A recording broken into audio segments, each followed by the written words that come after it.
साध संगत जी, प्रेम से कहना धान निरंकार जी। एक नई साखी के साथ स्वागत है आप सभी का आपके ही अपने चैनल पर। हमारी आज की साखी का शीर्षक है नाविक। चलिए सुनते हैं आज की ये साखी।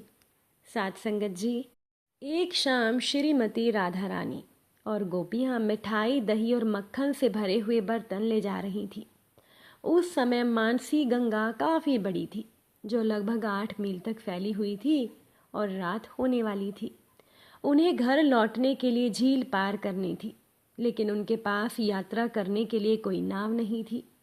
उस समय भगवान कृष्ण एक साधारण नाविक के भेष में प्रकट हुए। गोपियों ने उन्हें पुकारा, नाविक नाविक, कृपया हमें पार ले चलो। नाविक ने उत्तर दिया कि आपको मेरी सेवा के लिए मुझे भुगतान करना होगा। आपके पास दूध से बने उत्पाद और मिठाइयाँ हैं। कुछ मज़ेदार बातचीत के बाद वे एक समझौते पर पहुँचे और नाविक के रूप में कृष्ण ने गोपियों के द्वारा दी गई मिठाइयों में से बहुत कुछ खाना और दूध पीना शुरू कर दिया। संतुष्ट होकर उन्होंने उन्हें नाव पर चढ़ने की अनुमति दी और वे नाव चलाने लगी। तो जैसे ही नाव पानी में आगे बढ़ी, कृष्ण ने अचानक नाव चलाना बंद कर दिया। गोपियों ने पूछा, तुम क्यों रुक गए? कृष्ण ने भूख का बहाना करते हुए कहा, मुझे चलते रहने के लिए और भोजन चाहिए, मुझे और दही और मक्खन दो। गोपियों ने अनिच्छा से उन्हें अपने खाने पीने का सामान और खिला दिया। जी भरकर खाने के बाद कृष्ण नाव में लेट गए और कहा, अब मैंने बहुत खा लिया है, अब मुझे आराम करने की ज़रूरत है। मेरी बाहें अब और नाव चलाने के लिए थक गई हैं। अब तो गोपियाँ अधीर हो गईं और उन्हें चेतावनी दी, यदि आप एक नाव चलाना शुरू नहीं करेंगे तो हम आपको पानी में फेंक देंगे। ये सुनकर कृष्ण ने नाव चलाना फिर से शुरू किया, लेकिन जल्दी ही वह फिर से रुक गए। इस बार उन्होंने दावा किया कि नाव बहुत भारी थी और डूबने का खतरा था। भार को हल्का करने के लिए उन्होंने गोपियों को अपने दूध के बर्तन झील में फेंकने का निर्देश दिया। उन्होंने पालन किया, अपने सभी कीमती दूध उत्पादों को मानसी गंगा में फेंक दिया। लेकिन कृष्ण ने अपनी बात यहीं ख़त्म नहीं की। फिर उन्होंने गोपियों से कहा कि नाव तो अभी भी बहुत भारी है और उन्हें अपने गहने भी पानी में फेंकने होंगे। गोपियाँ हालांकि अनिच्छुक थी, फिर भी उन्होंने अपने गहने उतारकर झील में फेंक दिए। फिर भी कृष्ण ने जोर देकर कहा कि नाव अभी भी भारी है। उन्होंने इशारा किया कि उन्हें अपने कपड़े पानी में फेंकने होंगे। निराश गोपियों ने उन्हें झील में फेंकने की धमकी दी। कृष्ण ने नाव फिर से चलानी शुरू की, लेकिन कुछ ही देर में नाव फिर रुक गई। इस बार कृष्ण की इच्छा से आकाश में काले बादल छा गए और झील की जो लहरें थी वो उग्र हो गई, जिससे कि वो नाव खतरनाक तरीके से हिलने लगी। अचानक से आए हुए तूफान से घबराई हुई गोपियाँ सुरक्षा के लिए एक दूसरे से लिपट गईं। खुद को और अपनी सखियों को बचाने के लिए बेताब श्रीमती राधा रानी ने नाविक को पकड़ लिया और विनती की, कृपया हमें बचाओ नाविक, कृपया हमें बचाओ। जैसे ही राधा रानी ने नाविक को छुआ, राधा रानी को एहसास हुआ कि ये कोई साधारण नाविक नहीं था, यह स्वयं कृष्ण थे। बादलों के छटने और तूफान के थमने के साथ ही उनके चेहरे पर एक खुशी भरी मुस्कान फैल गई। राधा रानी के व्यवहार में अचानक आए हुए बदलाव से भ्रमित गोपियों ने उनसे पूछा कि क्या हुआ है। जवाब में उसने कृष्ण की कमर से उनकी बांसुरी निकाली और उन्हें दिखाई, जिससे कि शरारती नाविक की असली पहचान सामने आ गई। शेष रात्रि आनंददायक नौका लीला से परिपूर्ण रही, क्योंकि कृष्ण, राधा रानी और गोपियाँ मानसी गंगा के शांत जल पर अपनी चंचल बातचीत जारी रखे हुए थे।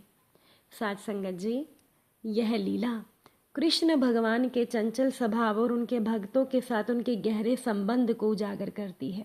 यहाँ तक कि किसी भी वेश में भी कृष्ण की उपस्थिति उनके आसपास के लोगों को खुशी और प्रेम प्रदान करती है। उनकी चंचल मांगे हालांकि शरारती लगती हैं, अंततः गोपियों के साथ अधिक खुशी और दिव्य बातचीत की ओर ले जाती है। गोपियों द्वारा कृष्ण के लिए अपनी भौतिक संपत्ति यानी भोजन आभूषण त्यागने की इच्छा उनकी शुद्ध भक्ति को दर्शाती है। वे संसारी चीज़ों से आसक्त नहीं हैं, बल्कि कृष्ण के साथ अपने प्रेम पूर्ण रिश्ते पर ध्यान केंद्रित करती हैं, जो उन्हें सच्चा आनंद और तृप्ति प्रदान करता है। अब जिस क्षण राधा रानी कृष्ण को पहचानती हैं, वह दिव्य रहस्य उद्घाटन के विषय को रेखांकित करता है। हमारे दैनिक जीवन में भी दिव्य अप्रत्याशित रूपों में प्रकट हो सकते हैं और इस सत्य को पहचानना असीम आध्यात्मिक आनंद लाता है। साथ संगत जी, कृष्ण और गोपियों के बीच की चंचल बातचीत ईश्वर और उनके भक्तों के बीच की एकता और अतरंग संबंध का प्रतीक है। यह लीला सिखाती है कि ईश्वर हमेशा हमारे निकट है, यहाँ तक कि संकट के पलों में भी, और इस संबंध को पहचानने से आध्यात्मिक परमानंद की प्राप्ति होती है। साथ संगत जी, जिस तरह से गोपियों का राधा रानी का कृष्ण के लिए अनन्य प्रेम था, हमारे भी हृदयों के शाश्वत नाविक हम भी आपके सामने नतमस्तक हैं और अपने जीवन में आपकी चंचल उपस्थिति की हम भी कामना करते हैं। हम भी गोपियों की तरह अपना सब कुछ आपको अर्पित करें और आपके दिव्य रूप की भक्ति में आनंद और तृप्ति पाएं। हे प्रभु, हमारे दैनिक संघर्षों के मध्य में स्वयं को हमारे सामने आप प्रकट करें, ताकि हम जो कुछ भी करते हैं उसमें आपके हाथ को हम पहचान सकें। जैसे ही आप हमें अस्तित्व के जल में मार्गदर्शन करते हैं, हम जीवन की लीलाओं को अपनाएं और हमारे हृदय सदैव प्रेम और भक्ति में आपके साथ एकाकार रहें। साथ संगत जी, एक बार की बात है कि नारद जी ने जब सुना कि भगवान कृष्ण जी ने नरकासुर को मारकर 16,108 रानियों के साथ विवाह कर लिया है, तो नारद जी के मन में भगवान के गृहस्थ जीवन को देखने की इच्छा हुई। नारद जी वीणा उठाकर भगवान के महल में पहुंच गए। भगवान जी का महल और आंगन और बगीचे बहुत सुंदर थे। भगवान की द्वारिका बनाने में विश्वकर्मा ने अपना सारा कला कौशल, सारी कारीगरी लगा दी थी। महल की शोभा देखते ही अंत में देवऋषि नारद जी ने देखा कि भगवान कृष्ण सबसे सुंदर महल की स्वामिनी रुक्मणी जी के साथ बैठी हैं और वे अपने हाथों भगवान को सोने की डांडी वाले चंवर से हवा कर रही हैं। नारद जी को देखते ही भगवान कृष्ण जी रुक्मणी जी के पलंग से सहसा उठ खड़े हुए। उन्होंने नारद जी के चरणों में मुकुट युक्त सिर से प्रणाम किया और हाथ जोड़कर उन्हें अपने आसन पर बिठाया। कृष्ण ने नारद जी के चरण धोए और उनका चरणामृत अपने सर पर धारण किया। इसके बाद अमृत से भी मीठे किंतु थोड़े शब्दों में उनका स्वागत सत्कार किया और फिर कहा, प्रभु, आप तो स्वयं समग्र ज्ञान, वैराग्य, धर्म, यश, श्री और ऐश्वर्य से पूर्ण है, आपकी हम क्या सेवा करें। नारद जी ने कहा, भगवान, आप समस्त लोगों के स्वामी हैं, आपके लिए कोई नई बात नहीं है कि आप अपने भक्तों से प्रेम करते हैं। ये बड़े सौभाग्य की बात है कि आज मुझे आपके चरण कमलों के दर्शन हुए हैं। आपके तो दर्शन मात्र से मोक्ष मिल जाता है, इसमें तनिक संदेह नहीं है। ब्रह्मा, शंकर आदि सदा सर्वदा अपने हृदय में उनका यानी आपके चरणों का चिंतन करते हैं। वास्तव में ही श्री चरण ही संसार रूप कुएं में गिरे हुए लोगों को बाहर निकालने के लिए अवलंबन है। आप ऐसी कृपा करें कि आपके इन चरण कमलों की स्मृति सर्वदा बनी रहे। मैं जहाँ भी रहूँ उनके ध्यान में मैं तन्मय रहूँ। इसके बाद नारद जी ने वहाँ उन्होंने देखा कि भगवान कृष्ण अपनी प्राण प्रिया और उद्धव जी के साथ चौसर खेल रही हैं। वहाँ पर भी भगवान ने खड़े होकर उनका स्वागत किया, उन्हें आसन पर बिठाया और उनकी बड़ी भक्ति से अर्चा पूजा की। इसके बाद भगवान ने नारद जी से अनजान की तरह पूछा, आप यहाँ कब पधारे? ऐसी अवस्था में भला हम आपकी क्या सेवा कर सकते हैं? आप हमें सेवा का मौका ज़रूर दीजिए और हमारा जीवन सफल करें।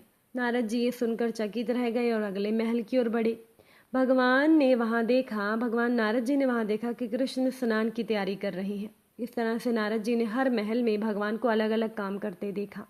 कहीं भगवान यज्ञ कुंडों में हवन कर रहे थे, कहीं ब्राह्मणों को भोजन करवा रहे थे, कहीं खुद भोजन कर रहे थे, कहीं संध्या वंदन कर रहे थे, कहीं भगवान भ्रमण कर रहे थे तो कहीं भगवान सो रही थी, कहीं किसी पत्नी के साथ हास्य विनोद की बात कर रहे थे तो कहीं धर्म का पालन कर रहे थे, कहीं भगवान किसी के साथ युद्ध की बातें कर रहे थे तो कहीं किसी के साथ संधि की। तो इस तरह से भगवान के अलग अलग रूप देखकर, उनकी योग माया को देखकर नारद जी ने मुस्कुराकर भगवान से कहा, आपकी योग माया को ब्रह्मा जी भी नहीं जान सकते, लेकिन हमने आपकी योग माया के दर्शन किए हैं, किंतु ऐसा इसीलिए हुआ है क्योंकि हमें आपके चरण कमलों की सेवा करने का सौभाग्य प्राप्त हुआ। अब आप मुझे चलने की आज्ञा दीजिए। भगवान कृष्ण जी बोले कि मैं धर्म का पालन और आचरण करता हूँ, इसलिए मेरी ये योग माया को देखकर मोहित मत होना।